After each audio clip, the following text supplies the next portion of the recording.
guys! Okay, so this is lesson 2. It's just to try and get you into the mood, or groove I guess it were, of using mudras, hand mudras, which are basically different kind of points or different postures for your hands, and they're strictly for purposes where it connects you subconsciously and your conscious soul or spirit with the earth, the planets, and ultimately the universe.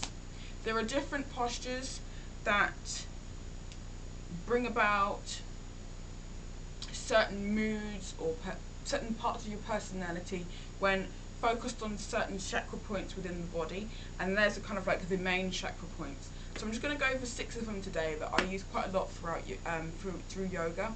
The first time that you'll use them, you probably think, what the hell, this makes no sense whatsoever. But as you get more and more in depth with yoga, with meditation, you'll start to feel the vibrations of the universe working its way through you, and how it kind of goes through you and then goes straight down into the earth. You will feel the benefits within yourself, within your personality, and hopefully everything should be all dandy and lovely.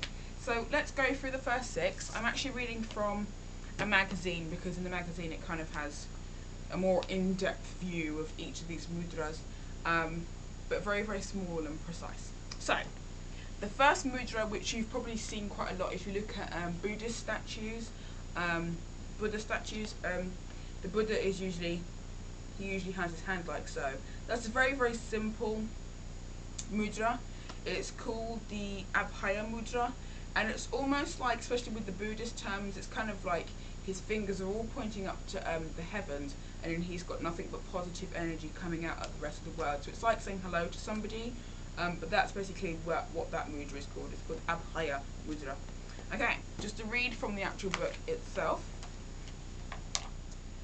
Raise your right hand to about shoulder level, palm facing outwards, fingers and thumbs slightly apart. Make the same gesture with your left hand, but held at chest level. This mudra can be used to stimulate the 6th chakra, which is around this area, which is like the 3rd eye.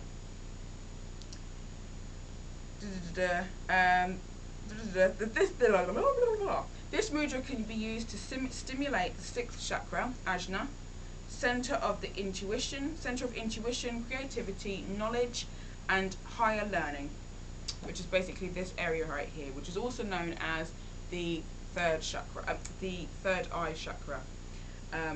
So when, especially in meditation, you're supposed to meditate on that point also. If you've got your hands in that kind of position, which I can't remember what it was called, but you have your hands basically down. When you're connecting with the universe and the planet Jupiter, you concentrate on your 3rd eye with your eyes closed, and you will actually start to feel quite a tingling sensation there as well. Also with the meditation, which I'm going to show you eventually, when you meditate with crystals on the actual body, you will actually feel certain crystals when you put your favourite crystal or certain crystals on the 3rd eye chakra. You'll actually feel it vibrating side to side or up and down or forward and backwards. You'll feel it. It's awesome. Okay, so that was the first one. So you have your hand like so, or like that, or like this, or like that. But that is the Abhaya mudra. The next mudra that we're going to do is the Al-Manjali mudra, which is basically prayer pose. You bring your arms like so. Try and bring it towards the heart chakra, which is just in the middle. If you're a woman, it's very easy to locate. It's basically in between your boobs. So you kind of sit it there. You can either have it just in front, like so, or you can have it with your thumbs kind of going back, and you sort of push them in, I guess there's like that, and you have your hands straight out. Or you can have it slightly higher, but just put it somewhere that you feel comfortable. In some cases, especially within yoga or people like doing really hardcore meditation, they'll put the thumb on the 3rd eye and have the body like so, either like that or with the arms down, and they'll meditate like this because it just connects the universe and kind of channels it down through your fingers and into your 3rd eye. You sort of concentrate on your intuition that way, and that's a great way to meditate. So that's that. That's just the prayer pose, or the prayer mudra. The next one is the Venus lock, which basically you just sit with your fingers clasped like that. I don't know if you can see it very well, But you basically have the Venus just in front of your sacral chakra, which is just here, or slightly higher. You just sort of relax yourself. This one you don't need to like stretch or do anything awkward. You just sort of put your fingers like so and continue with your breathing exercises. Okay? So, the Venus lock. This is a simple hand clasp, fingers overlapping the navel level. This can enhance your sexuality and creativity, strengthen your aura, and protect the evil eye. And protect you from the evil eye, sorry. So, that area, on the chakra like posters that you can get, that area is orange. That's like just above the base, so you can sort of relax yourself there. There was also another mudra that I like to use, don't know if it's in here, it's not. I can't remember what it was called, but we'll go more into mudras in another video also, where it's like you're making just a section just for the universe to work through you, and it will work within that area, almost like how Jupiter will also work within that area, and that just stimulates your sexuality and creativity in that area. So that kind of, you just kind of sit it there and relax yourself.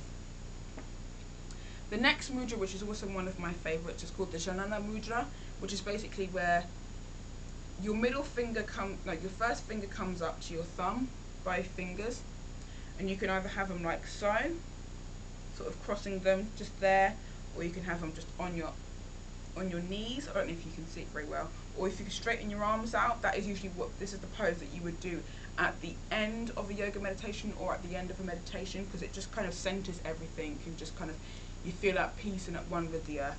You kind of put it there, or one hand in front, but let's read what it says. Lightly touch the tip of your index finger with your thumb, this often while sitting cross-legged or kneeling, to ensure life force is kept circulating rather than flowing out of the body. Some teachers suggest using it while resting in Shavasana, which is corpse pose, which is basically just lying on your back. It relaxes tension in the palms of the hands and symbolizes the union of the individual consciousness with the Supreme One, which is basically the Supreme Being, of that being the universe. So it just kind of, it's like the one that you would do at the end of everything to kind of center yourself and to kind of bring in further understanding about what it is that you've just done, basically, to kind of give thanks, which is great. The next one is the Dhyana mudra, which is, the mudra entails supporting the left palm on the right, just below the navel, the thumb tips slightly joined. This is a much revered yogic and hand mudra used throughout the spiritual traditions of the Indian subcontinent. It bestows confidence, wisdom, and bestows compassion. That's a very simple one. It's like this. You kind of bring the thumbs together ever so lightly, but have it just below your navel. Again, relax yourself, and you can just concentrate on that. Another great technique with that is where you push your palms, you push your hands together, so this hand will be pushing against the other one, and it just kind of brings about a sort of pain threshold and builds up the muscle in your arm, and it's absolutely fantastic. I like using that one.